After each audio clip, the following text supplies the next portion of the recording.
ज्यांची आतुरतेनं वाट पाहतो ते म्हणजे आदरणीय हिंदुवादी विचारवंत डॉक्टर श्रीपाल सबनी सर यांचं या ठिकाणी अध्यक्षीय भाषण या ठिकाणी होणार आहे. सरांना दिवसभर त्रास होतो आणि आपण पाहताय की सरांचे डोळेसुद्धा लाल झालेले आहेत. तरी मॅडम तिकडून खुणा करतात, झोपायला जायचं का, पण सर म्हणतात नाही नको.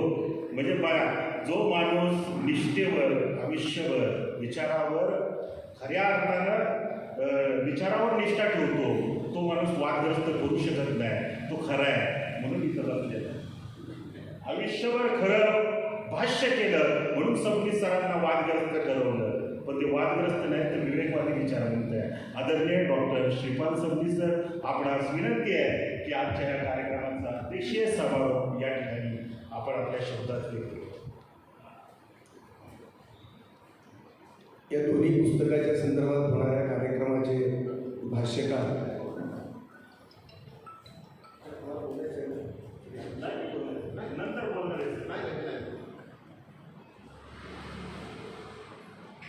डॉक्टर सोनटक्के, या दोन पुस्तकाचे दोन गझलकार लेखक डॉक्टर अविनाश शांबोलेकर आणि डॉक्टर बाळासाहेब दबडे, या कार्यक्रमाचे मुख्य संयोजक शिरीषराव चिटणीस, सन्मान्य भोसले, लेखक दीपा पाटील, सन्मान्य शाहीर, सूत्रसंचलन करणारे महाराष्ट्रातील अत्यंत बुद्धिवादी, प्रामाणिक कार्यकर्ता आणि एक सर्वस्पर्शी अभ्यासक आणि तेवढाच दिसण्यासारखा घनगट आणि बळकट अशा प्रकारचे डॉक्टर शिवण लसवारी भिसे, धनंजय भिसे, समोरच्या श्रोत्यामध्ये दोन सर्वांचे प्रतिनिधी म्हणून परमादरणीय आपले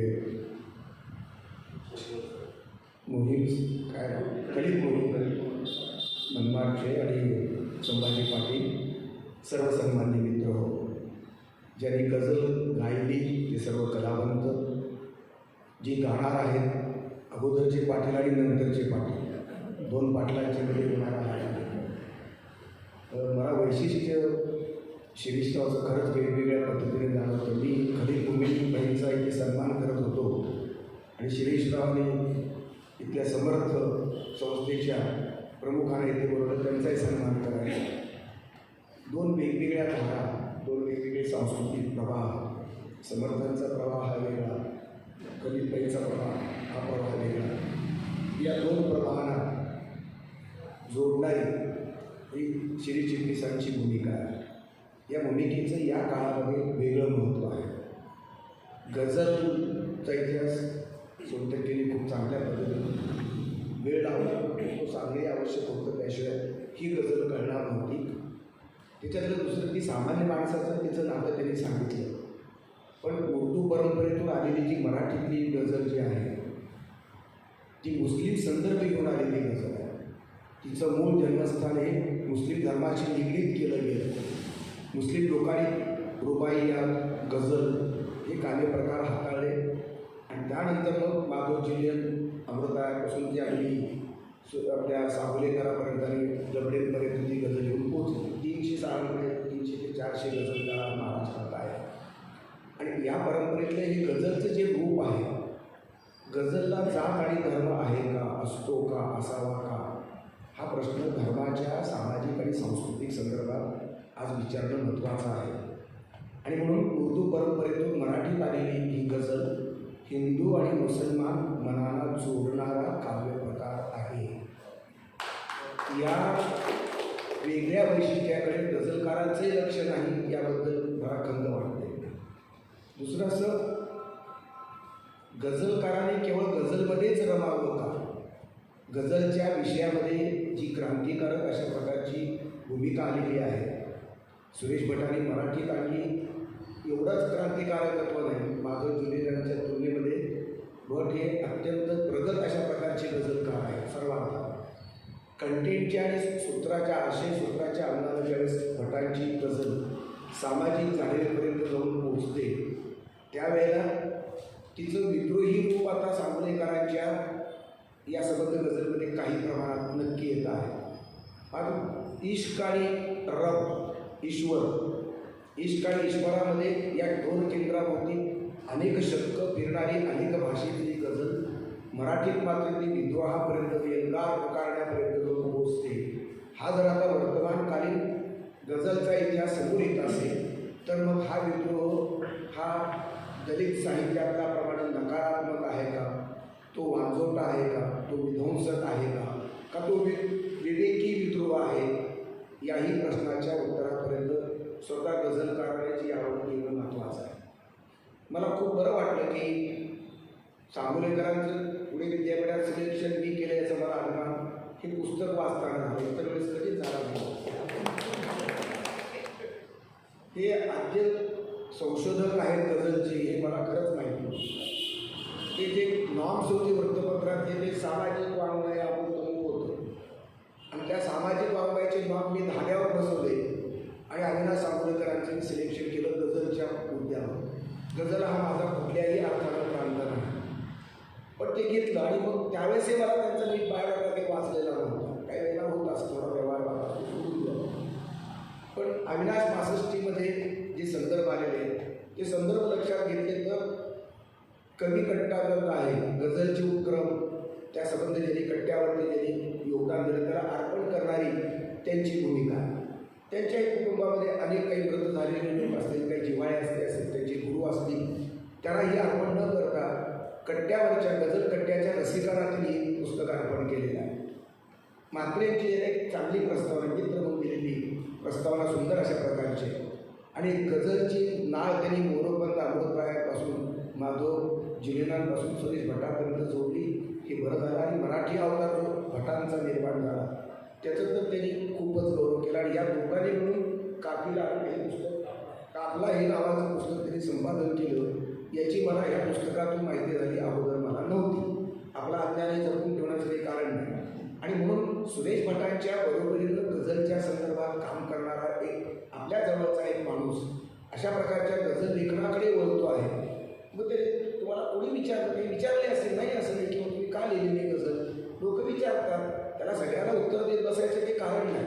तुम्ही लिहिलेलं हे चांगले की वाईट हा आता चर्चेचा विषय नाही. 65मध्ये तुम्हाला गझल द्यावीशी वाटली ती महत्त्वाची काही आता कुठलंच काम नाही, गझल लिहा ठीक आहे. पण आतापर्यंत तुम्ही काम केलेले गझलच्या बाबतीमध्ये ते काव्य काय काव्या गर्दी वगैरे सगळ्या संदर्भातली अक्षराची सगळी संख्या त्याच्यातले लघु रूप आणि त्याच्यातले तंत्र आणि मंत्र जे तुम्ही सांगत राहिला आणि एक एवढ्या महाराष्ट्राच्या सांस्कृतिक साहित्यिक जीवनामध्ये आद्य संशोधन करणारे लेखक संशोधक म्हणून तुमचं नावावर आलं मी सुरेश भटांनी त्याला मान्यता दिली आणि मी तुम्हाला सहकार्य केलं ही माझ्या दृष्टीने महत्त्वाची गोष्ट अशा प्रकारची. माझ्या माहितीने गझल चर्चेची त्यांची अनेक पुस्तकं आहेत, त्यामध्ये 79 गझल काफिला काफला तो त्याच्यातला भाग आहे आणि अविनाश 65 आताचा आहे. ह्या पुस्तकाचं एक वैशिष्ट्य आहे, एकही प्रेमाची गझल मला दिसली नाही. म्हणजे या माणसानं प्रेम केलं की बायकोवर तर केलंच असलं म्हणजे करावं भागच असतं तरीही बायकोवरची गझल नाही हे कसं काय शक्य आहे. जे महाराष्ट्रातल्या 300-400 गझलकारांमध्ये हा एक आमच्या बाळासाहेबांची प्रेम कविता आहे. ते केवळ वयाचा प्रश्न आहे, 70 वर्ष झाले 80 वर्ष प्रेमाला काय तिथं तोटा आहे, पण प्रेमाची उर्मीच नाही का. पण हा पूर्ण तोंडावळाच या कवितेचा आणि या गझलचा थोडा वेगळा त्याने घेतलेला आहे. डॉक्टर राऊतांनी आद्य गझल संशोधक म्हणून अविनाश सांगोलेकरांचा गौरव केला. त्याचबरोबर मिताक्षरीच्या संदर्भात त्यांनी गौरव केलेला आहे. निफाडकरांनी गझलकार आणि समीक्षकाचं अद्भुत त्याला मानलेलं आहे. एकेशी प्रस्तावना लिहिताना भावगर्भ संयत मृदू उत्कट अशा प्रकारचं व्यक्तित्व ते म्हणत आहे आणि खरोखर अशा प्रकारचे व्यक्तित्व दिसतं. तरी हा माणूस एल्गार पुकारतोय मध्ये ते आपण बघूया जरा त्याच्यामध्ये. आणि मग हे जे डॉक्टर मेंढेंनी गझलचा इन्सायक्लोपीडिया त्याला म्हटलेला आहे आणि गझलवारीसारखे कार्यक्रम त्यांनी पुण्याच्या उद्यानामध्ये संभाजी उद्यानात करत असताना अनेक प्रकारच्या गझलची सेवा त्यांनी जुळवली केली. आंधळे हे कायदे आणि पांगळे राजकर्ते राजकारणावरती टीका करण्याचा नक्की कलावंत आहे ती केली पाहिजे आणि सध्याचं राजकारण तर जेवढी टीका कराल तेवढं कमी पडेल अशा प्रकारचं राजकारण सध्याचं तर आहेच. सत्ता आणि सत्तेच्यातला संघर्ष कायम असतो. सत्ता ही करप्ट असते आणि सत्य हे नॉन करप्ट असते. गझलकार हा सत्याचा पुजारी म्हणून ज्यावेळेस तो आपल्या कवितेमध्ये गझलमध्ये उतरतो त्यावेळेला त्याच्यातलं शुद्ध अंतःकरण, शुद्ध भूमिका आणि कल्याणकारी अशा प्रकारच्या भूमिका, शैली वेगळी असेल, त्याच्या प्रतिमेचं सामर्थ्य वेगळं असेल, त्याचा तोंडवाळा वेगळा असेल. होणार एक क्रांती संपेल मग भ्रमंती अशा प्रकारचा धीर सांगोलेकर देऊ पाहतात. हा खरा की खोटा याबद्दल आपल्याला चर्चा करता येऊ शकेल. गल्ली तशीच दिल्ली एक एक खास वल्ली हे केवळ अनुप्रास नाही आहे, हे संबंध दिल्ली आणि गल्लीचं चित्र आणि चरित्र ते सांगत आहे. वल्ली आहे, प्रत्येक जण वल्ली आहे. म्हणजे राष्ट्रवादीमध्ये वल्ली आहे, भाजपमध्ये आहे, शिवसेनेत आहे, आरपीआयमध्ये आहे, काँग्रेस, राष्ट्रवादी सगळ्यामध्ये वल्ली आणि सगळेच राजकारणी वल्ली आहे. आता वल्ली या शब्दाच्या अर्थामध्ये प्रत्येकाने आपापला अर्थ काढून घ्यावा, पण तो चांगला अर्थ येणारच नाही याची खात्री कदाचित गझलकाराला पण असावी, रसिकांना 100% खात्री आहे. याबद्दल माझ्या मनात शंका आहे. खोटे निघाले जातवाले धर्मवाले, संकटे जवळ येतात तेच दूर झाले. जातवाले याच्यासारखी हलकट जमात दुसरी कोणती नाही, तर जात हीच मुळात हलकट आहे. जातवाले कसे सज्जन असतील आणि म्हणून ते संकट आले की निघून गेले. धर्मवाले सुद्धा तसेच आहे. म्हणजे जात वाईट आहे हे निश्चित झालेलं आहे, पण धर्म वाईट ठरलेला नाही. अशा पातळीत गझलकाराच्या भूमिकेतून जातवाले आणि धर्मवाले दोन्हीही निघून गेले. केवळ निघून गेले म्हणजे बेईमानी आहे. हा जो अनुभव आहे कवीचा तो बेईमानीचा, विश्वासघाताचा आहे. आणि म्हणून जात ही विश्वासघातकी आहे, जातवाले विश्वासघातकी आहे. धर्माच्या बाबतीमध्ये तीन विचार करावा लागेल. कारण आता तेही जर निघून जात असतील तर मग धर्म हा विश्वासघातकी आहे का, हा एक प्रश्न आहे. आणि धर्मवादी मग अशाच प्रकारचे बेईमान आहेत का, तर त्याचं कारण असं की कदाचित खरा धर्म विश्वासघातकी नसावा, पण खोटा धर्म विश्वासघातकी आहे, बेईमान आहे. त्याच अंगानं अधर्माचं रूप धर्म घेत, धर्माचं स्वरूप हे वजा करून केवळ त्याचं आवरण खोटा धर्म घेतो आणि खोटा धर्मच घेतो तो धर्माच्या नावानं, म्हणून गझलकार त्याच्या विरुद्ध आहे. ही एक मोठी गुंतागुंतीची आशयबद्ध अशा आशयाची सूत्र मांडत असताना सांगोलेकरांच्या प्रतिमेचं हे जे काही स्वागत करणं आवश्यक आहे. बरं झालं 65 वर्षानंतर तुम्ही जर अगोदर लिहिलं असतं तर इश्काचीच आम्हाला गजर ऐकायला मिळाली असते. तुमच्या प्रेयसी समोर आले असते किंवा तुमची बायकोवरती तुमचं प्रेम झालं, पण ते काय गिरवलेलं प्रेम आहे ना. सगळ्यांची प्रेयसी सारखीच असते, चेहरा वेगळा असेल, प्रेम सारखंच असणार ना. त्याचा इश्काचा केंद्र तोच आहे आणि रब आहे तोच आहे. पण तुमची ही भौतिकवादी अशा प्रकारची गझल आहे. लोक हो गझलेत झाल्या खूप टोळ्या, मात्र अविनाश पुण्यात टोळीत नाही. आता या दोघांची टोळी वेगवेगळी नाही, मला असं वाटतं. दोघांची टोळी वेगळी नाही. आता संभाजी पाटलांची आमच्या मोमीनबाईची टोळी एक आहे की नाही मला माहिती नाही. टोळ्याच्या राजकारणात मी जात नाही, पण राजकारणाच्या टोळ्या आहेत, गुंडांच्या टोळ्या आहेत, धर्ममार्तंडांच्या टोळ्या आहेत. गझलकारांच्या टोळ्या होणं हा गझलचाच पराभव नसून संस्कृतीच्या संचिताचा, पुण्याईचा तो पराभव. या पुण्याईला स्पर्श करण्याची ताकद आत्माविष्काराच्या, आत्मटीकेच्या संदर्भात ज्यावेळेस सांगोलेकर करतात त्यावेळेला ही गझल मला आवडते, याबद्दल माझ्या मनात नाही. आणि म्हणून त्यांनी जाता जाता काही सांगून जाईल मी, गझलेमधून तुम्हाला जवळून पाहिजे. गझलेचं महत्त्व आणि मूल्यांचं अंतरंग सांगत असताना अजून जायची का काही करतायत मला कळत, आपण पुष्कळ वर्ष जगायचं आहे तुम्हाला, अजून पुष्कळ. आता इथून तुमचा जन्म झाला गझलेचा, पण जाता जाता सांगून जाईल मी, गझलेमधून तुम्हाला जवळून पाहिजे मी. गझल ही दुसऱ्याचं माणूस पण अनुभवण्याची गोष्ट आहे, पाहण्याची गोष्ट आहे, ती सांगण्याची नव्हे. हा सांगणारा माणूस अनुभव पाहतो आहे आणि ही भूमिका गझलेमध्ये नवीन आहे. प्रत्येक गझलकार स्वतःला 1.5 क्षण समजून सांगतच राहतो, ऐसा आहे वैसा आहे, असा नाही तसा आहे. तुम्ही पाहताय आणि म्हणून माणसाने गीत गावे माणसाला जोडणारे, सांगत आहे मानवाले माणसाला तोड. जे माणसाला तोडताय त्याचा संदर्भ दिला देवाने, तर तोडणारी माणसं माणसाच्या जोडण्याचं महत्त्व सांगताय. तर ही गोष्ट, हा जो उभराटा न्याय निर्माण झालेला उपदेशाच्या संदर्भामध्ये, माणसाच्या समजून घेण्याच्या आणि संवादाच्या संदर्भामध्ये हे दुटप्पी गुन्हा, हा दांभिकपणा, हा समाजाला परवडणार नाही. काय झाले माणसाला? प्रश्न विचारणं, प्रश्न गझलकाराला पडणं. गझलकारांचे प्रश्न सामान्य कवीचे प्रश्न वेगळे. सामान्य कवीला ती प्रेयसी माझ्याकडे का बघत नाही, बघितली माझ्याकडे का, हे असले फालतू हलकट प्रश्न त्याच्या मनात निर्माण होतात. गझलकारात त्याच्यापेक्षा जरा प्रगल्भपणा वाटतो. तो जीवनाच्या मुळापर्यंत जातो आहे. आणि म्हणून प्रश्न पडतायत अविनाश सांगोलेकरांना, काय झाले माणसाला? प्रश्न पडला श्वापदाला. प्राण्यांना श्वापदे जे हिंस्त्र, त्यालाही प्रश्न पडले की माणसाला नेमकं काय झालंय? आपल्यापेक्षा माणूस श्वापदापेक्षा जास्त कसा क्रूर झाला? पुतीन कोण? जगातले सगळे अस्वल, सगळे वाघ सिंह एकत्र केल्यावरही जेवढं क्रौर्य शिल्लक राहत नाही, एकत्र केल्यावर सुद्धा जे राहतं त्याच्यापेक्षा अधिक म्हणजे पुतीन.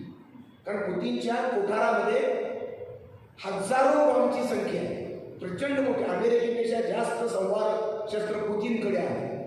आणि त्याची ह्या खलनायकाचा दुसरा भाऊ, सख्खा भाऊ म्हणजे जे तुमचा जिनिपिंग आहे चीनचा, हा महाक्रूर अशा प्रकारचा माणूस आहे. विस्तार 14 राष्ट्रापर्यंत त्याचं पंजाब पसरतं.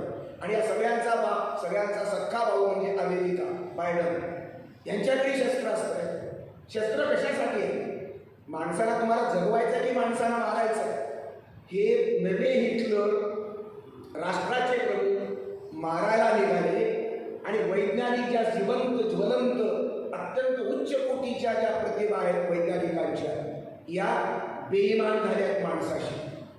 प्रयोगशाळेमध्ये ही माणसं रात्रंदिवस प्रयोग करतायत. कशावरती? माणसं जास्तीत जास्त कसे मरतील, कमी इफेक्टमध्ये जास्त संहार कसा होईल, म्हणून मग जैविक हत्या, म्हणून कोरोना, अमुक तमुक वगैरे. हिटलरच्या दावणीला बांधलेले प्रतिभावंत विज्ञान ही माणसाची खांडोळ्याने समाप्त करायला निघाले. म्हणून गझलकारांनो, तुमच्यावरती मोठी जबाबदारी आहे. कारण तुम्ही कलावंत आहात. तुम्ही माणसाला जोडणाऱ्या, माणसाला संरक्षण देण्याचं काम गझलकारांचं, कवी, कलावंतांचं, विचारवंतांचं, साहित्यिकांचं आहे. हे माणुसकीशी बेईमान होऊन साहित्य निर्माण करता येत नाही. राजकारणी सगळेच बेईमान आहेत. गझलकार बेईमान होऊन चालणार नाही. आणि म्हणून या संदर्भामध्ये माणुसकीचा दैवत पेरण्याची गरज आजच्या कालखंडामध्ये सर्वात आहे. हिंदू मुसलमानांचा संघर्ष, हिंदू मत अंतर्गत संघर्ष, मुसलमानांचा संघर्ष, देशाचा संघर्ष, स्त्री पुरुषाचा संघर्ष, सगळ्या संघर्षामध्ये सगळ्यांची मन शांत करून एक सुंदर अशा प्रकारच्या माणुसकीच्या गाण्याचं संदर्भ देत असताना अविनाश सावंत यांनी आपल्या सांगोलेकरांनी अंधश्रद्धा अशा की ढोंग ही अध्यात्म, सुंदर नाट्य, ढोंग सुद्धा, अध्यात्म सुद्धा ढोंग व्हावं अशा प्रकारची अंधश्रद्धा जर समोर येत असेल तर लाख अंधश्रद्धा निर्मूलन शिबिरं सुद्धा तिथे पराभूत होत आहेत. आणि म्हणून गझलकाराची, उपदेशकांची, नीतितत्वज्ञाची, लेखकाची जबाबदारी वाढलेली आहे नव्या काळामध्ये. हे जुने नायक बदमाश आहेत, लबाड आहेत, नीच आहेत, हलकट आहेत, समाजाला बुडवणारे, समाजाला नागवणारे आहेत. गझलकार हा नायक आहे, कलावंत हा समाजाचा नायक आहे. त्या नायकाच्या लेखणीतले हे शब्द आहेत. साधता संवादही स्वागता आले सुरे. संवाद साधायला गेलो तो सूर्य अंगावर आले. पण गझलकारच कमी पडताय. सूर्याची संस्कृती निर्माण कोणी केली? सुरामुळी निर्माण केला. सूर्याचा वापर माणसाशी माणसानेच काबर करावा? त्याला सद्बुद्धी का दिली नाही धर्मोपदेशकांनी? का दिली नाही लेखकांनी? का पेरलं नाही पुण्याई?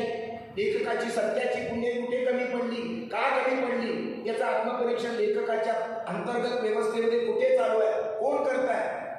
गझलकार आपापल्या भूमिकेनं करतायत. पण तरीही गझलकार आपल्याच वर्तुळात बंद आहे. वर्तुळाबाहेरचे प्रश्न फारसे त्याला पडले नाही. त्याला जीवनाचे प्रश्न पडले, मरणाचे प्रश्न पडले. पण भौतिक जीवनाचा हा जो गुंता आहे, क्रौर्याचा गुंता, तो फक्त भाष्य करत राहिला. कृतिशीलता जी त्याच्यात झोप द्यायला पाहिजे किंवा टोटल प्रबोधन, जे शुद्ध प्रबोधन व्हायला पाहिजे, ते होऊ शकलं नाही. संपेल रात्र मित्रा, होऊ नकोस मित्रा. उपदेश करतो जणू ते स्वतःलाच तो मित्र समजून स्वतःला तो भीत असताना तो सावरतोय. येणार सूर्य आहे, अंधार असो साधा.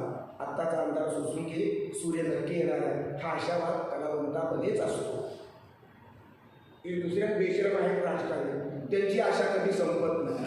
त्यांचा सूर्य नक्कीच उगवणारच असतो, त्याला खात्री आहे. मग ती ईडी असो की पिढी असो, काय वाटेल ते असो, त्याला समान करा. हा विधायक अशा प्रकारचा जिद्दीचा ध्येयवाद आहे. त्यांचा ध्येयवाद करवड्याचा आहे, स्वार्थाचा आहे, करप्शनचा आहे. तुम्ही नॉन करप्ट आहात आणि म्हणून हा जो भेद आहे दोन संस्कृतीच्या प्रवाहातला, तोही मला महत्त्वाचा आहे. माझ्या विनम्रतेला आताच ठार केले, होणार ना कोणाचा मी पाय पोसाचा. हे सोजवळ वरवर वाटणारे प्रश्न किती ठार आहे. मी आता विनम्रतेला मी ठार केलं, म्हणजे माझ्या विनम्रतेला मीच ठार केलं. कधी कधी संवादक भूमिका गझलकार घेतात, पण ते घेत असताना एक स्वाभिमानाचा तुकडा त्या ठिकाणी येतो, होणार ना कोणाचा मी पाय पोसाचा. अशा प्रकारचा गझलचा एल्गार क्रवऱ्याच्या शोषणाच्या विरुद्ध उभा करत असताना सर्वांना वर्गाचा कैवार घेणारी ही गझल आत्मचिंतन आणि समाजचिंतनाच्या संदर्भामध्ये या ठिकाणी व्यक्त होते. अपवाद यामध्ये निसर्ग, प्रेयसी आणि ईश्वर याचा फारसा संदर्भ जो इतर गझलमध्ये मला दिसतो दुसऱ्यांच्या, तो तुमच्यात नाही. नाही म्हणजे ती उणीव नव्हे, तुमची ती भूमिका नाही. पण एवढे कोरडे असू नका की 65 वय झाला आता काय असं काही नसतं. मित्र, पसंती अक्षर गणवत्ताला त्यांनी दिलेली आहे जास्तीत जास्त. मग त्याच्या शेरचा शेवट अशा प्रकारचं त्यांनी नक्की काही ठिकाणी स्वीकारलेलं आहे. तकल्लुस अशा प्रकारचं टोपण नाव त्यांनी अविनाश घेतलं. 65 म्हणजे अविनाश 65 तिने लिहिली आणि चांगदेव 65 लागले. हे फार सादृश्य जे साधारण आहे ते मला कटत. तो कोरा होता, तुम्ही भरलेले आहे. दोन्हीची तुलना कशी काय करताय तुम्ही? केवळ 65 या वयाच्या 65मुळे 65 तुम्ही गझल लिहिली आहे आणि ते मांडलं, हे साधारण चांगलं नाही. ज्ञानेश्वराच्या परंपरेतली तुमची भूमिका आहे आणि तुम्ही नाव देतो 65 चांगदेवाच्या परंपरेतलं. हा विरोधाभास टायटलमध्ये मराठी पटलेलं नाही. मित्र, अक्षर संख्यांचे जे 8, 9, 12, 14 आणि तरी सगळ्यात आवडलेलं त्यांचं जे आहे तंत्र त्याचं आहे शुद्धच आहे. आणि यांनी सांगितल्याप्रमाणे शेवटी तरी अनेकांना गायडन्स करावं अशा प्रकारची भूमिका त्यांची आहे. उपदेशक जरूर असावं. पण मला सगळ्यात आवडलेली गझल जर कोणती असेल तर महापुरुषांची. महात्मा फुले, बाबासाहेब आंबेडकर, महात्मा गांधी, भाऊराव अशा प्रकारचे महापुरुष आणि सहज योगिनी निर्मला आहे. त्यांच्या स्वातंत्र्याचा प्रश्न, माझा विश्वास बसो की न बसो, पण माझा विश्वास गांधीवरती आहे, माझा विश्वास आंबेडकरावरती आहे, माझा विश्वास महात्मा फुल्यावरती आहे, माझा विश्वास भाऊराव पाटलांवरती आहे. हे सगळ्या वेगवेगळ्या कालखंडाचे, वेगवेगळ्या जाती धर्माचे. भाऊराव जैन, गांधी गुजराती, बाबासाहेब आंबेडकर बौद्ध धर्मीय दलित आणि महात्मा फुले सार्वजनिक सत्य धर्म निर्माण करणारे. धर्माचे कंटेंट आणि त्यांचे संदर्भ वेगळे आहेत, तर या सगळ्यांची सगळ्यांवरती गझल लिहिणारा महाराष्ट्रातला पहिला अशा प्रकारचा गझलकार. नुसती गझल लिहिणं म्हणजे ते नाही, त्या अंतःकरणामध्ये या गझलकाराच्या काळजामध्ये बाबासाहेब आंबेडकर, महात्मा गांधी, भाऊराव पाटील आणि महात्मा फुले एकात्म झालेले आहेत. समाजात ते एकात्म नाहीत. आंबेडकरांचा प्रभाव वेगळा, गांधींचे आली आहे, आंबेडकरांच्या उरावर बसत आहेत. महात्मा फुले आणि बाबासाहेब आंबेडकर आरक्षणाच्या मुद्द्यावर आता वेगवेगळ्या गटात विभागले गेले. तुमचं आरक्षण तिकडे बाजूला ठेवा. या सर्वात 5 महापुरुषांचं बेरीज, संचिताची बेरीज, त्यांच्या महापुरुषपणाची बेरीज. प्रत्येकाला मर्यादा नक्की असतात. गांधीला मर्यादा, आंबेडकरांना मर्यादा, महात्मा फुल्याला मर्यादा, भाऊराव. या मर्यादा वजा करून गझलकार त्यांचं सामर्थ्य एकत्र आणू इच्छितो, तो सन्मानित करू इच्छितो. बेरजेमध्ये हा काळ आता बेरजेचा आहे. आंबेडकर एकटे पुरेसे नाही. जर आहे तर मग सगळ्या समाजाचे प्रश्न का सुटत नाही? बौद्ध धर्माच्या कोटी कोटी लोकांचे सुद्धा प्रश्न सुटत नाही. आणि आंबेडकर जर बौद्ध धर्माच्या अनुयायांच्यामध्ये अंगात येत असेल तर बुद्धाचा आणि आंबेडकराचा दुसरा पराभव कोण करतो? इस्लाममध्ये चांगल्या गोष्टी जरूर आहेत. नसेल आईच्या पायामध्ये स्वर्ग पाहणारा महम्मद पैगंबरांचं कुराण आहे, त्याचीही बेरीज करण्याची गरज आहे. गांधीवरती पैगंबरांचा प्रभाव आहे, येशू ख्रिस्ताचा प्रभाव आहे, महावीर जैनांचा, बुद्धाचा प्रभाव, आणि तो गांधी यांनी पूजलाय गझलीवर. अशा प्रकारच्या गांधीची महात्म्य पण आहे. 2 महात्मा, 2 महापुरुष एकत्र आले. गांधी आंबेडकरांचं बिलकुल जमत नाही. आयुष्य त्या काळात जमले नाही, आज हे लोक जमू देत नाही. गांधींचा भारत वेगळा, आंबेडकरांचा भारत वेगळा, महात्मा फुल्यांचा भारत वेगळा. यांचे गझल एक. वेगळ्या भारताचं चित्र अविनाश सांगू सांगू पाहताय. हे नव्या भारताचं चरित्र आणि चारित्र्य आहे. या चारित्र्यावर आपल्याला जावं लागेल. आणि म्हणून आतून जो तो फाटला आत्मा असे रक्ताळला. सुंदर गजल. देवास देता दोष का सैतान आहे मागला. माणसातला सैतान मागताय, देवाला का दोष देता? देव तर नाहीच ना मुळात. आणि असला तरी मातेल कशाला? सैतान मागलेला आहे. इस्लामची एक मूळ कल्पना आहे. सैतान आणि स्वर्गाची संकल्पना, ईश्वर अल्लाची. अल्लाह विरुद्ध सैतान. आता हे इस्लामची काही दीक्षा घेतलेली नाही, कुराणे तरी वाचलेलं नाही, पण उपजत जे शहाणपण आहे अंतःकरणातलं, केवळ त्यांची गजल तुम्ही म्हणता तशी तांत्रिक नाही, याचा हा पुरावा आहे. शब्दांचे तर त्यांना भान आहे, आशयाचंही भान आहे. आणि कंटेंटच्या संबंध संदर्भातला देवा मला महत्वाचा वाटतो. या खुळ्या धर्मांधतेला जाळण्याचे युद्ध छेडू. या माणसाने कधी आयुष्यात भांडण केले तरी मला शंका आहे. बायकोशी भांडण असेल आणि मित्राशी भांडण शक्य. इतका चेहरा काय करायचं मी म्हणतो, इतका सोजवळ वरून वाटतो मध्ये काय करायला. पण वरून तर सोजवळ दिसतो, कधी भांडण शक्य नाही. पण युद्ध छेडायला निघाले कुठल्या संदर्भामध्ये? या खुल्या धर्मांधता जाळली पाहिजे. धर्म जाळा असं म्हणत नाही. विवेकी धर्म, खरा धर्म जाळायचा नसतो, तो पचवायचा असतो, स्वीकारायचा असतो. आणि खोटा धर्म जाळायचा असतो. धर्मांधता म्हणजे खोटा धर्म. धर्मांधता म्हणजे खोटा धर्म. आणि धर्म म्हणजे माणूसपण. माणूस हाच एक निखळ धर्म आहे. आणि सर्व धर्मामध्ये जे चांगुलपण आहे म्हणजे तो माणूस आहे. कालच मोहीम कादरी, मुंबई अहमदपूरचा मोहीम कादरीच्या पुस्तकाचं प्रकाशन माणूस आहे म्हणून 400-500 लोक होती कार्यक्रमाला. 98% हिंदू आणि मुसलमान लेखक. मी डोळ्याने अनुभवला तो काळजामध्ये सगळा समारंभ केला. आणि अहमदपूरचा मोहीम कादरी माणूस हा पॅटर्न आता संबंध भारताला आदर्शवत ठरावा एवढा तो गाजला कालचा आहे. ती नवीन मॉडेल आपल्याला तुम्हाला द्यावं लागेल. आता बोट म्हणून जळून युद्ध छेडू म्हणून चालणार नाही. कुणाशी युद्ध छेडायचं? स्वतःपासून सुरुवात करा. स्वतःतलं पशुत्व, स्वतःतला संबंध अंधानुकरण, स्वतःची धर्मांधता, स्वतःची स्वार्थांधता इथून सुरुवात करून मग नरेंद्र मोदीपासून शरद पवारांपर्यंत आणि फडणवीसांपासून उद्धव ठाकरे कोणाला शोधायचं बाबा? सगळे कुठं ना कुठं करप्ट आहे. राजकारण करप्ट आहे.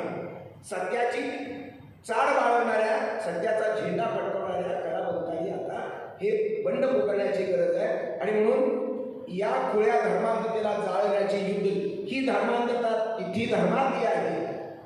स्वार्थांधतेला काय करणार? धर्मांधतेला युद्ध छेडून त्याच्या विरुद्ध, स्वार्थांधतेच्या विरुद्ध. कुठे लोकली असल चळवळ? असल चळवळी संपल्या. मार्क्सवादी चळवळ, आंबेडकरवादी चळवळ, समाजवादी सगळं संपली. इतिहास जमा झाला. आता गझलकारांनी चळवळ सुरू करा. गुरु शिष्य तुम्ही पुढे आला, तुमचं स्वागत आहे. आणि बरोबर तुमचं एक रसिक म्हणून तुमच्या सोबत आले आहोत. यंत्रे बलाढ्य झाली, माणूस वीक आहे. इंग्रजी शब्द वापर, मी इंग्रजीचा काही फार असा विरोधक वगैरे बिलकुल नाही. 16 बोलायचा मी मानत नाही शब्दामध्ये. व्याकरणाच्या बाबतीमध्ये तुम्ही जरा सगळी मंडळी गझलकार फार शुद्ध टिकला. ब्राह्मण पण जोपासता की काय मला असं वाटतं. अक्षरा एवढंच पाहिजे. एखाद्याला क्रांती केली तर करू द्या, तो कंटेंट मला महत्त्वाचा वाटतो. लोकशाहीच्या संकल्पनेमध्ये, राजकीय सामाजिक लोकशाहीमध्ये अशा प्रकारच्या अक्षराच्या बंधनामध्ये कविता खुलते की मरते हा एक मोठा जिवंत प्रश्न तो आहे. अशा प्रश्नाला समोर जात असताना अविनाश दामोदरकरांच्या 65 वर्षानंतरच्या गझलेचं मी एक साधा सामान्य रसिक म्हणून नक्की स्वागत करतो आहे. आणि त्यांचं जे संशोधनाचं कार्य आतापर्यंत झालं या क्षेत्रातलं, तेही मला निश्चितपणे अनेक गझलकारांच्या पिढ्या घडवण्यासाठी ते कारणीभूत ठरलं. याबद्दल आमच्या या मित्राचं विशेष अभिनंदन. आणि आता या दृष्टीनं पाहत असताना ते शिष्य मांडतात बाळासाहेब लबडेला, पण काही काही ठिकाणी ते गुरुवर मात करणारी बाळासाहेब लबडे यांची गझल मला दिसते. खूप चांगली गोष्ट आहे. आणि हे असं म्हणल्यावर गुरु त्यांच्यावर पाठीवर हात फिरवतो, असा गुरु कठीण असतो. माझ्यापेक्षा दुसऱ्याचं कौतुक सुरू झाले की माणसं वेडेपणाने सगळे मनामध्ये जळतात. लवडे फार मात्र आपल्या बायकोशी प्रामाणिक आहे. त्यांनी गझल त्यांच्या पत्नीला त्यांनी अर्पण केली. कदाचित त्यांच्या प्रेमपूर्ण गझलेमध्ये प्रेयसी असेल ते बायकोला कळू नये म्हणून त्यांनी अर्पण पत्रिका बायको असंही सांगता येत नाही. कुणाचं काय सांगावं. आणि कवी लोक तर भयंकर नम्री लोक आहेत. कोणत्याही कवीची प्रेम कविता अशी चकवा होऊन जाते. नवरा बायकोमध्ये प्रचंड मोठा अशा प्रेयसीची जर कविता नवऱ्यानं लिहिली तर बायको सारख्या संशयामध्ये असते. कोणती असेल का माझी, तो म्हणतो नाही मी तुझ्यावरच लिहिली, खरं कशावर. आणि नवऱ्याच्या बाबतीत ते तसंच, बायकोनं जर प्रेम कविता लिहिली तर ते नक्की माझ्यावरच आहे का असं नवऱ्याला शंका आहे. तो प्रेम कविता हा वीक पॉईंट संस्कृतीमधला आग लावणारा प्रकार आहे. अशा काही कविता दिलेली आहे त्याच्यामध्ये. प्रेम कवितेच्या संदर्भात भेट ही आपली घडवितो चांदव. आता प्रेम कविता त्यांची ही अर्पण पत्रिका बायकोलाच नावाने केल्यामुळे बायकोचीच आहे असं आपण समजूया आणि कदाचित वेगळं असेल तरी त्याचं स्वागत करूया. ठीक आहे, पुढे म्हणता येते. धुंद काय वाऱ्यात हे गीत गंधाळ. शब्दरचना, शब्दांची निवड, त्याची भावना, अभिव्यक्ती आणि रचनेचं तंत्र अत्यंत सुंदर आहे. नजर ही चोरटी, धुंद ही साजणी, लाजता हासली अगर झाकाळ. त्यातल्या रचनेमधलं तंत्रातलं समोर दिसणारं जे दृश्य चित्र आहे, जे त्यांच्या प्रेयसीवर जरी त्यांनी लिहिलं तर माझ्या सखीवर जणू हे चित्र दिसतं प्रत्येकाला, की असं हे वाटणं सुद्धा तो आनंदाचा भाग आहे. त्यांच्या प्रेयसीवर त्यांनी कविता लिहिली तर वाचकाला आपला आनंद व्हायचं काय कारण आहे.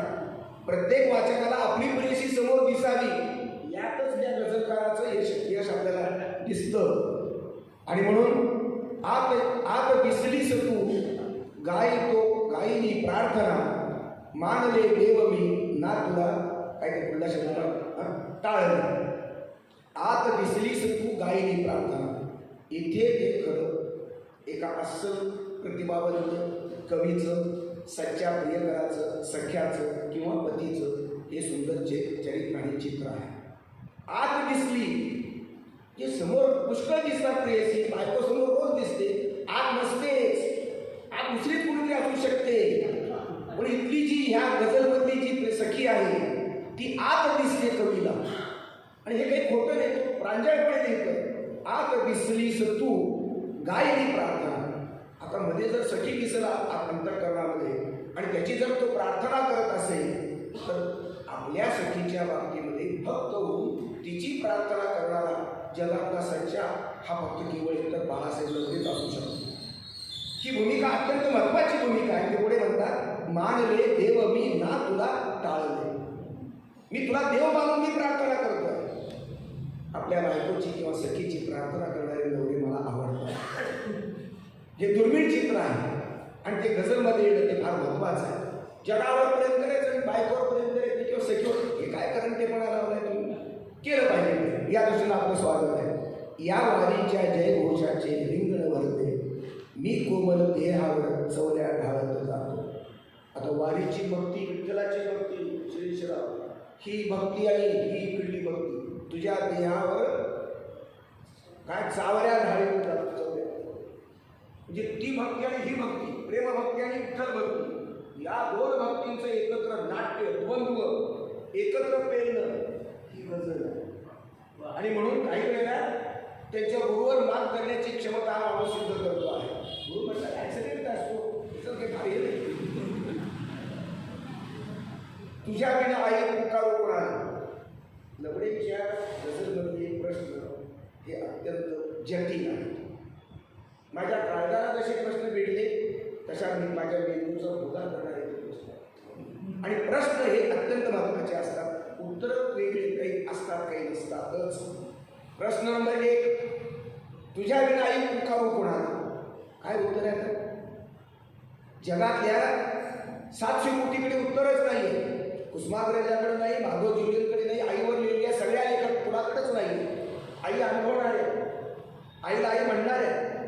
आईच्या दुधावरती जीवन जगणाऱ्या एकाही माणसाकडे याचं उत्तर नाही, स्त्रीकडे उत्तर नाही. हा प्रश्न अनिर्णित आहे. पण तो कवीच्या अंतःकरणाची ती खूण आहे. प्रेम जर भंगले कोणती दवा आहे. आता खरंच बाबा हा प्रश्न कठीण आहे. आता याचा अर्थ दुसरा असा आहे की लग्नापूर्वी किंवा लग्नानंतर प्रेम भंग झालेला आहे. एखादा कवी जर प्रामाणिक लिहितो असं ते म्हणतात, फार प्रामाणिक, दोघं जण कौतुक करतो, आम्ही प्रामाणिकपणे लिहिलं, आम्ही मात्र हे प्रामाणिकपणे लिहिलं. प्रेम जर भंगले कोणती दवा आहे. याचा अर्थ प्रेम तुम्ही केलं की भंग झाला. बायको घरीच आहे, तिच्यापर्यंत बंद होण्याचं कारणच नाही. दुसरी बायको कोणीतरी असलीच पाहिजे. तुम्ही हो म्हणाल की नाही म्हणाल, प्रश्न ते राहिला, उत्तराचा पण इथं जागाच नाही तुम्हाला. शब्देवर भरोसे ठेवू परी कसे. आता कुणाच्या शब्देवर हे मागून घ्यायला म्हणजे जरा वेगळं सामाजिक शपथ असू शकते, राष्ट्रीय शपथ असू शकते, मानवतेची असू शकते, ईश्वराची प्रेसीची. माणसाने तोडल्या गर्भातील का सांड कलिका. खूप काळ झाला प्रश्न. माणसाने तोडल्या गर्भातील का सांड कलिका. गर्भातल्या मुली का मारल्या माणसानं. माणूस मारण्यासाठी असतो का. संस्कृतीचं वय 2,500-3,000 वर्षाचं वय आहे. या इतक्या समृद्ध वयाची संस्कृती ही माणसाची कमाई आहे. अशी सुसंस्कृत शिकलेली विकसित माणसं आपल्याच बायकोच्या पोटातल्या मुलीचा गर्भ मारायला क्रूर पुढे डॉक्टर पुढे चाकू घेऊन येतो पोट फाडायला. आणि मग माणसं ही नवरा पुढे येतो, मामा मामी काका काकू सासू सासरे आजी आजोबा. एका लेकराला मुलीच्या गर्भाला मारलं का येत आहे त्या सामुलीला. हा प्रश्न अत्यंत मेंदूला सगळ्या झिंझिण्या आणणारा प्रकारचा. का पोचते ही कीड जलता. आणि मग दुसरा एक प्रश्न अत्यंत सनातन प्रश्न आहे. का रडतात ही. का आतल्या मनी रडतात माणसं. माणसाच्या मनाला आणखी एक मन असतं मधलं. पोटातलं पोट कसं मनातलं मन आहे, हृदयातलं हृदय. त्या आतल्या मनामध्ये माणसं का रडताय सगळं आहे. टाटा बिर्ला रडतात, तुमची काय हेमा मालिनी रडते, अमिताभ बच्चन रडतो. का रडताय. एक अनामिक अशा प्रकारची वेदना प्रत्येक सुसंस्कृत अशिक्षित शिकलेल्या कुठल्याही सामर्थ्यवान माणसाला असतेच. ही अपरिहार्य वेदनेची अपरिहार्य जी बालकणीला जाणवलेली वेदना कुठून येते मला कळेना. उदासीनता ही हृदयाला काय पोचते हृदयाच्या हृदयाला. अशा प्रकारचा प्रश्न बालकणीला पडला आणि त्यानंतर आमच्या या बाळासाहेबांना पडला. या प्रश्नाचं गांभीर्य फार भयानक आहे. हा गुंता महत्वाचा आहे. वरवर गजल लिहिणारे ते इश्कामध्ये डुबलेले ईश्वराशी खोटं खोटं नाटक करून भक्ती करणारे गजलकार मला आवडत नाही. खोलवर घुसलेला माणूस जीवनाच्या पूर्ण कर्तेमध्ये जाऊन जीवनाचा गाभा उलटा पालटा करून त्या जीवनाच्या गाभाला खोलवर जाऊन घुसलेला हा अशा प्रकारचा माणूस आहे. माणसाची वाढली का सावकारी. सावकारी का वाटते माणसामध्ये. माणसं माणसाला विकतायत, माणसं बायका विकतायत, मुलं विकतायत. आता काल परवाची बातमी आहे 2 का 3 लाखाला मूल विकलं गेलं. ही शोधतं माणसाला. आणि हे प्रश्न ज्वलंत प्रश्न उत्तर शोधत बसा, नंतर बघूया. प्रश्न तर पडू द्या. आणि मग या प्रश्नाचा समर्थ संस्कृतीला कदा कदा हलवणारा हा गजल का आहे. ही अस्वस्थता मला महत्वाची वाटते. का तुकोबामध्ये रांगडे शब्द. का रांगडे शब्द तुकारामांनी का नाठाळाच्या काठी मारू म्हणाले. तुकारामांनी अश्लील शब्द वापरले. जोडा गाण काय वाटते ते तुकाराम बोलत आहे. महात्मा फुले पण अर्वाच्य भाषेमध्ये का अशा प्रकारचा सात्विक संताप येतो मोठ्या माणसाला. संत तुकाराम अर्वाच्य भाषेत का बोलतात तो प्रश्न त्याला पडलेला आहे. दुसरं ना गाता पुन्हा चाळली पाहिजे. पुन्हा गाता ती गाता पुन्हा एकदा चाळली पाहिजे वाटतं का. उत्तर द्यायचं आहे. गाथेमध्ये त्याचं उत्तर मिळेल. गाथेमध्ये नाही भोवतालच्या सगळ्यात. आता ही भोवतालचं चित्र चरित्र आहे. मी किती काय करणार एक टाकेल घर. त्याने एल्गारचा नारा दिला, झेंडा लावला. ते म्हणतात मी एकटा एल्गार किती करणार. एक मर्यादा आहेत माणसाला आणि त्या मर्यादामध्ये हा माणूस उभा राहू शकतो. पण एकट्याचा एल्गार सुद्धा महत्वाचा आहे. तुमच्या गुरुने सांगितलं तुम्ही. पण ते चिंतनाची एक दिशा आहे. वर जशी खरी नसतात माणसे, जर खोदली भुते असतात माणसे. वरवरची माणसं ही माणसं नसतातच. खोदलं की भूत निघतं माणसामध्ये. अरे स्मशानातलं भूत नाही, जिवंत हाडामासाच्या चालणाऱ्या बोलणाऱ्या माणसामध्ये भूत आहे. 700 कोटी माणसांच्या समाजामध्ये सगळ्या देशामध्ये केवळ पुतीन आणि तेवढे 3च भूत असलेले मेलेला हिटलर तेवढाच भूत असतं परवडलं असतं ना. 3 भूतांचे गळे दाबता आले असते आम्हाला. आम्हीही भूतच आहोत. म्हणून युक्राईनचा संबंध संवाद आम्ही अनुभवतो. डोळे उडे ठेवून बघतोय. चिरकांड्या पडतायत, मुलं मरतायत. 125 मुलं मेली म्हणून सांगतायत. बायका सगळ्या बेचिराग झाल्या. बिल्डिंगही पडतायत. माणसानं निर्माण केलेलं सुंदर साम्राज्य माणसंच बॉम्ब गोळ्यातून समाप्त करतायत. ही भुताटकी नाही का? ही भुताटकी सगळ्या जगाला का चालते आहे? हा प्रश्न अंतःकरणाला पिळवटून टाकणारा आहे. का आपल्या मनी रडतात माणसे, घट्ट झाली जात छळते वेस बापू. त्यांच्या गुरुने गांधी मांडला, गांधी आंबेडकरांची बेडीच मांडली. बापूला स्वीकारून त्यांचा शिष्य म्हणतोय, घट्ट झाली जात छळते वेस बापू. वेसच छळते. गावामध्ये गावाबाहेर त्याला येऊ देत नाही. ते कधी 100-200 वर्षापूर्वी बोराट्याची काठी लावली, मळ्यामध्ये मडकं बांधलं. अजूनही जातीचा वेस आता येऊ देते, पण मनामध्ये अजून तसंच ती मडकं आहे. ती तशा प्रकारचा भेदभाव आहे. आमच्या कात्रीला अहमदपूरच्या हिंदू लोकांनी जागा विकत घेतली, तिथं घर बांधून दिलं नाही. दुसऱ्या हिंदूंनी दुसऱ्या ठिकाणी त्याला साथ घातली तिथे. असेही हिंदू तसेही हिंदू. आणि म्हणून ही जी संबंध जीवनातल्या विसंवादाची जी कहाणी ती मानू पाहताय. हे कुणी कापले मुळ्यानं, ओल मातीत हैराण माझे. मुळ्या कापल्यानंतर ओल जे ओलावा ते माझ्या मातीमध्ये हैराण झालेले. ओलावा म्हणजे जीवन, माणुसकीचा दैवत. हे सगळं मुळं माणसाचीच मुळं माणसं कापतायत. त्यामुळं हा माणूस अत्यंत अस्वस्थ आहे. वेदनेला स्पर्श करण्याची ताकद आणि तुमच्या काय मात्रा बित्रा सगळ्या अक्षरविक्षर सगळं एकत्र केलं, मग गझलची पूर्णता होते. गझल माणसाला हलवते आणि संस्कृतीलाही निश्चितपणे ते अंतर्मुख करायला भाग पाडते. अशी ती गझल आहे. आणि म्हणून सुरेश भटांच्या वारशामध्ये आपल्यासारखे चांगले गझलकार पुढे येत आहेत. काळ्या अंधाराला तुडवत गेलो, पाठीमागे दुःखच असे का धावत होते, किंवा आयुष्याचा एकच किल्ला लढवत होतो. किल्ले की अनेक लढवावे लागतात आयुष्यामध्ये.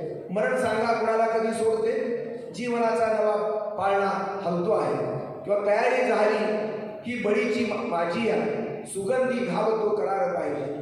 आपल्याच माझ्या बळीची तयारी झालेली. अशा प्रकारची सुंदर गझल बाळासाहेब आणि अविनाश सावंतेकरांनी आपल्यासमोर सादर केली. ही गझल सादर करत असताना अविनाश गझलकारही चांगले आहेत आणि संशोधकही चांगले आहेत. आताचं भाषण होते म्हणून मात्र मला ते तशी योग्य वाटलं नाही. ते सुरेश भटांची 21 दिवस राहिले तुम्ही. चुका कोणत्या? त्याला 2 तर चुका सांगितल्या असतील, आमच्या त्याला भर पडली असती ना. 21 भटाच्या भट सगळीकडे खातात, ब्राह्मण सगळीकडे जेवायला जातात. भटाच्या घरी तुम्ही फुगड 21 दिवस राहून त्याच्या चुका सांगितलं, एक तर चुका मला सांगायला पाहिजे. ती आम्हाला अजूनही जाणण्याची काही आहे. आणि पुस्तकावर चर्चा. आमच्या या मित्राला बऱ्यापैकी गझलपासून सुरुवात तो मुळात जाणारा माणूस आहे असं दिसतं. समीक्षकाने असं असावं, चांगली गोष्ट आहे. पण आमच्या अविनाशवरती तुम्ही जास्त बोलले. बाळासाहेब लबडे होती, काही बोलायचे, बोलायला पाहिजे. भावणे कोणानंतर लिहा देणार असून ती काही देणार नाही, पण ती जबाबदारी तुम्ही पार पाडा. पण या माणसाला काय स्वरात आहे? याला गझल कळत असेल ते गझल करत नाही. गझलचं संशोधन ते करत नाही. पण सकाळचा तो कवितेचा कार्यक्रम 25 महिला त्यांचं पुस्तक निघाले, अजिंक्य प्रतिभा. बायकाला अजिंक्य प्रतिभाचा सन्मान दिलाच पाहिजे. आणि पर्याय दुसरा हेच अवधान आहे, चांगली गोष्ट आहे. त्याचं प्रकाशन वगैरे केला पण चांगले. आणि वर्षाचा याची अक्षर बरोबर काय 18 वर्षाचं सुंदर पुस्तक आहे त्या बाईचं. पुण्यातल्या बाईला इथे निमंत्रित करून त्यांनी ते सन्मान केलं. ही दीपलक्ष्मी काय लक्ष्मी ना आपले दीपलक्ष्मी बँक. ही लक्ष्मी खरं समृद्ध आहे बाबा. सरस्वतीच्या चरणी लीन होणारी अशा प्रकारची लक्ष्मी तुम्ही आपण साताऱ्याच्या संस्कृतीने उभी केला. आणि सरस्वतीचा झेंडा फडकवताना तुमची लक्ष्मी या ठिकाणी सहाय्यभूत ठरते. जगातलं लक्ष्मीचं स्थान कमी न होता सरस्वतीचं स्थान निदान तिच्या बरोबरीचं जावं. सरस्वतीचं स्थान सध्या कमी झालेलं आहे. अशा कालखंडामध्ये प्रतिकूलतेमध्ये जग सगळं बेचैनात आहे. भारत सगळा अस्वस्थ आहे. भाकरीचे, महागाईचे, जातीपातीचे प्रश्न पेटलेले आहेत. सीमा सगळ्या देशांच्या पेटलेल्या जळत आहे.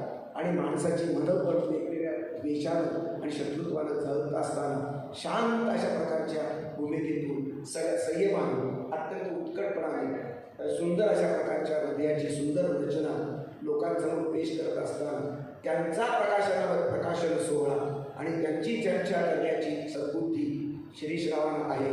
यातच त्यांच्या मोठेपणाचं एक चिटणीस आणि एक सबनीस म्हणजे आता फक्त फडणीसांची, पण आम्ही फडणीसाला आमच्या दोघांमध्ये बिलकुल घेणार नाही. आणि जनाब ही अत्यंत चांगली संकल्पना आहे गोविंदबाई. जनाब ही उर्दू परंपरेतून अदब सिद्ध करणारी आहे. काय याच्याबरोबर आणि इकडल्या बाजूला मग ते राऊत हे कुठले परत ते म्हणजे हिंदू सेना हे काय राजकारण आहे. जनाब सारखी सुंदर अदब, आत्मीयता, जिव्हाळा, सन्मान करण्याची भूमिका, ते काय अस्सलाम वालेकुम काय नाही ह्याच्यामध्ये. जो रामरामचा अर्थ आहे, जो जय भीमचा अर्थ आहे, जो जयकृष्णचा जय जैनेंद्रचा जो अर्थ आहे तोच अस्सलाम वालेकुमचा अर्थ आहे. प्रत्येक मुस्लिम माणसाला मी अस्सलाम वालेकुमच म्हणतो. कोण आला की त्याला म्हणण्याच्या तो नमस्कार करत बसून मी त्याला अस्सलाम वालेकुम म्हणतो. बौद्ध परंपरेचा म्हणून मी जय भीम म्हणतो, आनंदाने म्हणतो, अभिमानाने म्हणतो. त्याच्या मनाच्या समाधानामध्ये जे शुद्ध अंतःकरण त्याचं निर्माण व्हावं, द्वेष संपावं, शत्रुत्व संपावं, माणसाच्या जगात माणसाने माणूस म्हणून जगावं, माणसाचं गीत गावं आणि माणसाच्या उद्धारामध्येच संबंध साहित्य आणि संस्कृतीचा संबंध देवात रुजलेला आहे. त्या देवाला समांतर सुसंगत अशा प्रकारची भूमिका, वैचारिक आणि साहित्यिक गझलची भूमिका हे दोन गुरु शिष्य महाराष्ट्राच्या अजेंड्यावर सध्या मांडत आहेत. या दोन गुरु शिष्यांच्या गझलेचं प्रदर्शन आणि त्याचा संबंध या ठिकाणी त्याचा सन्मान आमच्या शिरी चिटणीसांनी केल्याबद्दल मी त्यांना विशेष धन्यवाद देतो. आणि आमचे धनंजय विषयी काय सूत्रसंचलन काय नाजूक असतात कंटिन्यू पाहायला. फार कमीत कमी हा आमचा धडधाकट मावळा शिवाजी महाराजांच्या काळात जसा दिसावा तो म्हणतो मला काही मुलूक मैदान येतो जरूर काय मी तर काही तसं, पण त्याला तो बोलला की मला वाटतं की खरंच मुलूक मैदान प्रत्येकाला खरं आहे त्याचं काही प्रमाणात. पण किती प्रेमळ माणूस असावा. एकही शब्दांची वेलबुट्टी नाही शिरीषराव. लक्ष्मण भिशीच्या संचलनामध्ये शब्दांची वेलबुट्टी नाही. प्रत्येकाचं योगदान. आणि आता नवीन आता सगळ्यांचा परिचय नवीन आहे त्याचा, फक्त माझा परिचय जुना. कारण मातंग परिषद साहित्य परिषदेनं मला सुशील कुमार शिंदेच्या हस्ते अण्णाभाऊ साठेचा पुरस्कार दिला. बामन माणसाला अण्णाभाऊचा पुरस्कार सुशील कुमार शिंदेच्या हस्ते आणि मातंग परिषदेनं देणं. या माणसानं एक प्रस्तावना घेतली. हा माणूस हिंदू, तो मुसलमान, गझलला कुठे जातीचा धर्माचा रंग आहे. इकडे आमचे गोविंदबाई, तिकडे आमचे आचार्य आणि मध्ये चिटणीस आणि सबनीस. काय सुंदर डोळा आहे. याच्यापेक्षा सुंदर भारताचं चित्र दुसरं नाही. सुंदर विश्वाचं चित्रही दुसरं नाही. विश्वाचं चरित्र बदलण्यासाठी गझल आणि असे कार्यक्रम जरूर व्हावे. सगळ्यांना अभिवादन. धन्यवाद. धन्यवाद सर. यानंतर